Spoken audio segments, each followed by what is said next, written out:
Hello everyone, today I wanted to show you my Arch Linux Rise and just in general the configurations I've taken for all sorts of stuff. So my terminal, Neovim, Hyprland, what I changed on there, and yeah, just the basic tools I'm using.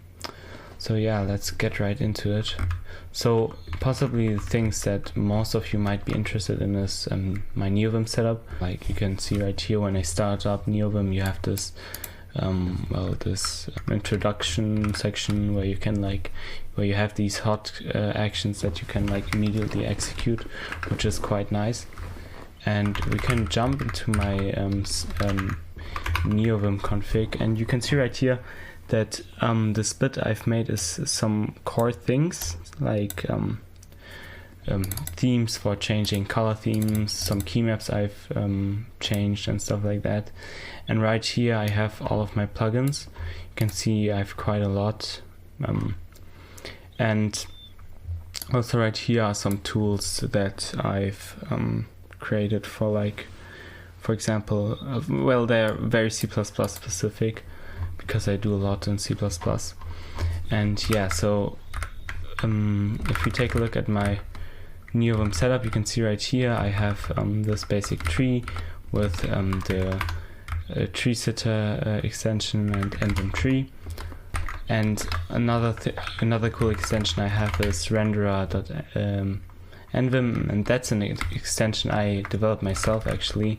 And basically what it allows you to do is to view images and even model files. For example, if we go ahead and open a GLB file, you can see right here that I can inspect rather a model.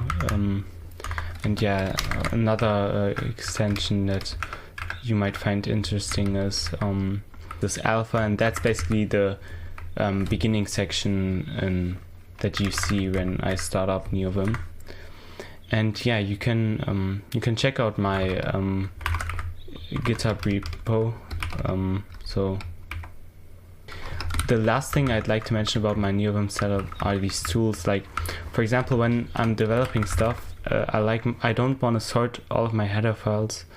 So for example, I don't know, let's open up a file like this one, for example. You can see right here all of these are grouped because they're in the same folder, and same goes for these ones and this one, and they are separated by one line since they're not in the same folder. So if for example, if I were to do this and then press or save it, then you can see right here it's reordered, and that's very useful.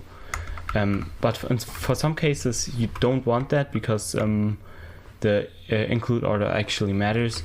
So what you can do is you can specify a no include format file like that, and if we were to do this now, it doesn't format the include, which is also very good. So you can see right here, for example, my PCH on the physics world, I'm not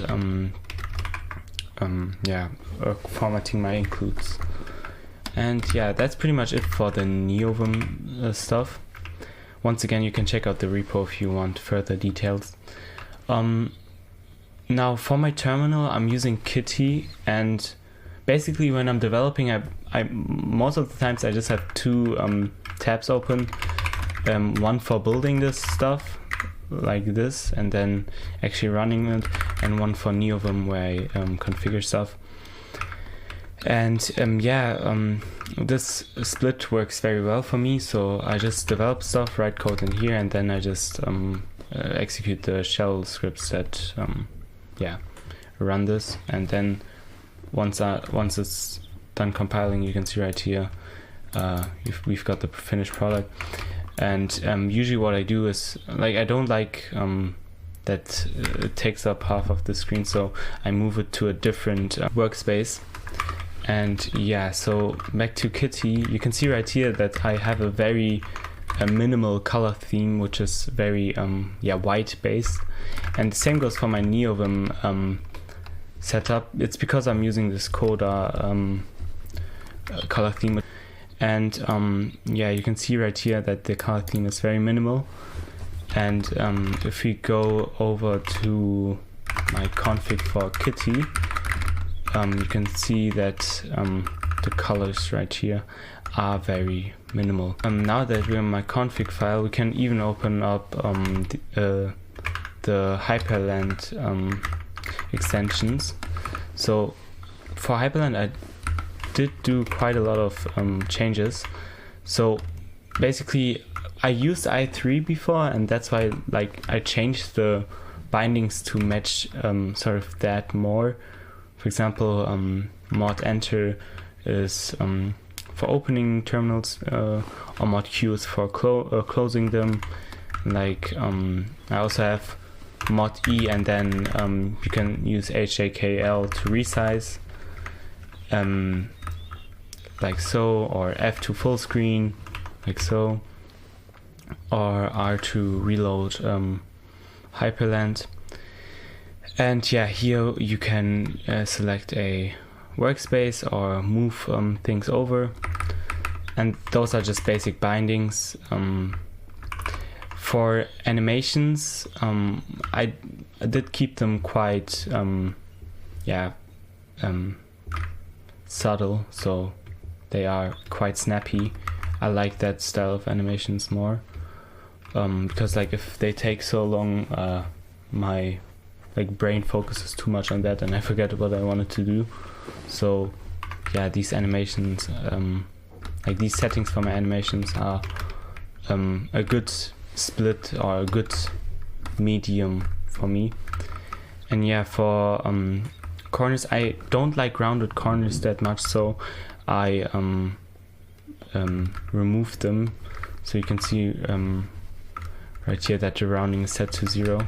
And for the gaps, like for the outside, like right here, I kept it to 0, and like for here in between those, that's just 5 pixels.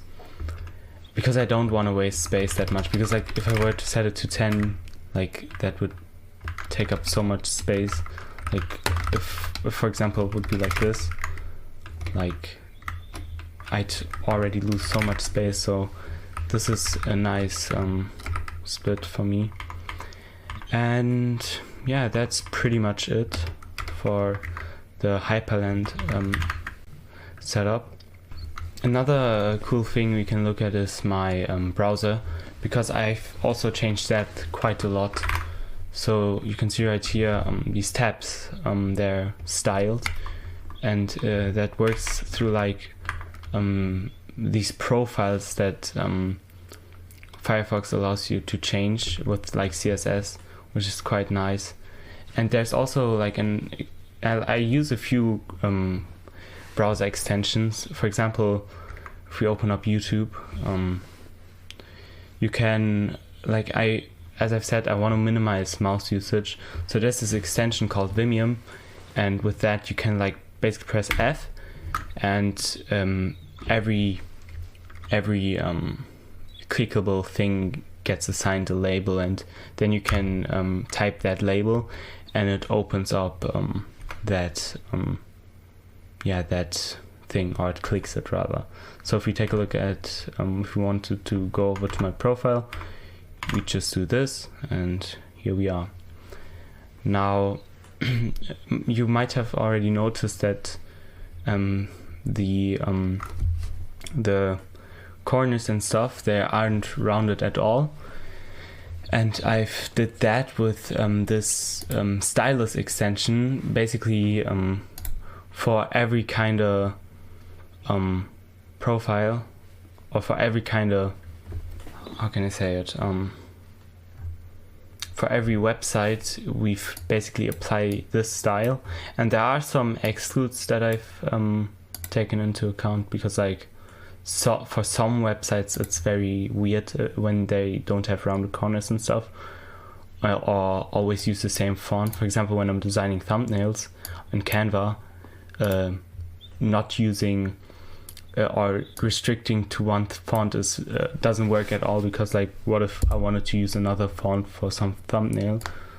That's why like I exclude some sites. But this is the basic sort of style that is applied to everything, and this important directive in CSS is very important, because because otherwise it might not overwrite the existing styles.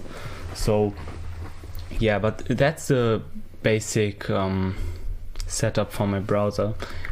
And lastly, we could take a look at my keyboard layout and the way I designed that. So this right here is my keyboard layout, and like this keyboard, I've gotten a lot of questions about it. It's called the ZSA Moonlander, and it's very nice. I like it a lot. It's it like supports the natural positioning of your hands. And right here you can see the kind of layers I have. So basically this is the base layer where I write everything, and like when I press this button right here, we switch to the layer 1, and on this layer I have like special characters, so to say. So characters that I kind of need for, like, for example, programming and stuff like that, or just in general. Like, these are just special characters.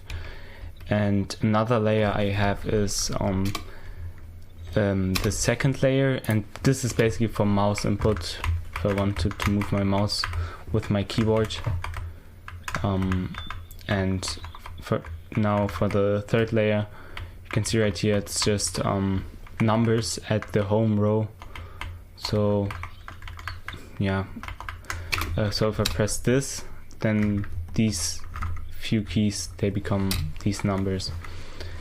And yeah, that's pretty much it in terms of my keyboard, and also for my Linux setup. So yeah, if you like the video, make sure to leave a like and subscribe. Okay, bye bye.